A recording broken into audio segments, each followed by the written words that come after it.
Didn't take long to get right back in the swing of things as we got James Harden doing his isolation step-back thing.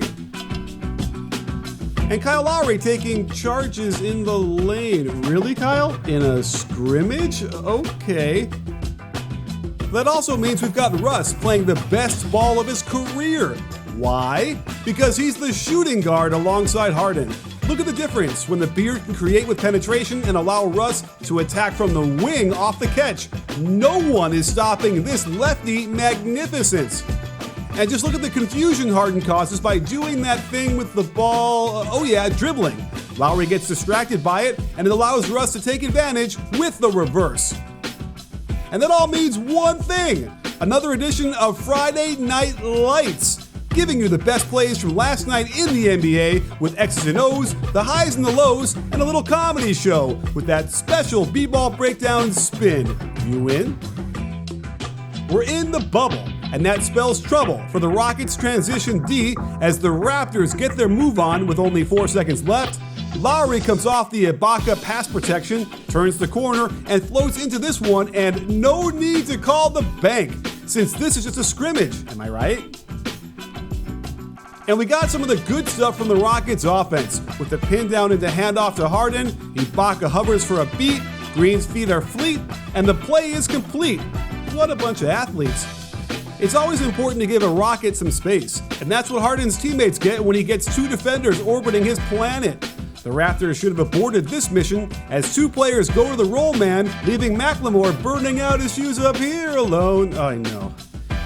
But the Raptors had Pascal Siakam, and check the hard plant of the right foot to the baseline. See ya, Rocco. And then the quick jump off the one to get the shot off through contact.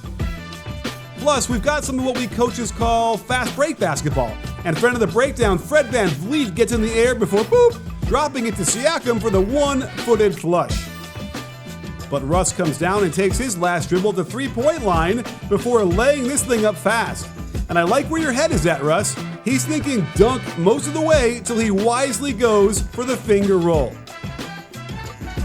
Let's go to the Sixers Grizzlies, where Ben Simmons had himself a game, but let's not forget the rust involved in that long layoff. I dig the push dribble, a great way to fake out an opponent, and then the expert left to right crossover with the left foot jab. Kids, learn this one, but then the impossible wedgie of a layup. Tass Mellis, we need you. Early on, we had a Simmons behind the three-point line sighting. Just the fact he's not hanging in the dunker spot is a huge event. The hesitation before shooting didn't help, but it's a start.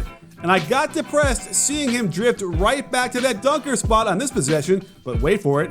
See it? He almost jogged to the corner, and they skipped it to him. He didn't wait, let it fly straight, and the result was great. And in transition, you might want to sit down for this one, folks. Check the no-look alley-oop right in the Adobe by the talents of Toby. I guess Embiid didn't get the memo about Valanciunas' good three-point shooting. Check the disrespect. But Jonas with the bonus puts the onus on the defense. Matisse Thybulle catches Ja Morant ball watching, middle allowing, and Jackson smoshing. But don't dwell on Norvel Pelle, who puts Jackson through hell before recovering this carousel, then ringing the bell with a tremendous triple not even Valanciunas could cripple, engaging his teammates as well. Last but not least, we got Boston and OKC, and the return of Andre Robertson to remind us how he be. Well, it rhymes.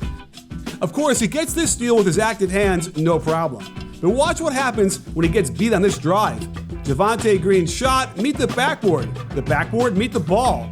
He even hits a three-pointer, folks. Of course, it was like shooting in the gym all by yourself at 3 a.m., but baby steps, Chris Paul. The Celtics gave us a beauty with this horn set, and the trigger is Tatum dribbling at Hayward. There's the back door, and Shai Gilgeous, you broke your promise, yikes. The layoff gave players a chance to reinvent themselves. Steven Adams comes off a pin down like Klay Thompson and just lets it fly? What?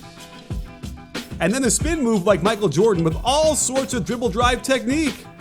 But don't worry, he got back to his old manhandling ways pretty soon after this. Excuse me, Jaylen Brown. Get back in that weight room and fire up some squats. Unless you think these guys were going to go right back to the floor with timing and rhythm, Tatum reminds us all there's a ways to go before we see some of that magic down in Orlando. And that, sports fans, is another edition of Friday Night Lights. If you like this, you'll love all my other more traditional breakdowns of team and players. So, like and subscribe and comment, and I'll see you next time on B-Ball Breakdown. You in?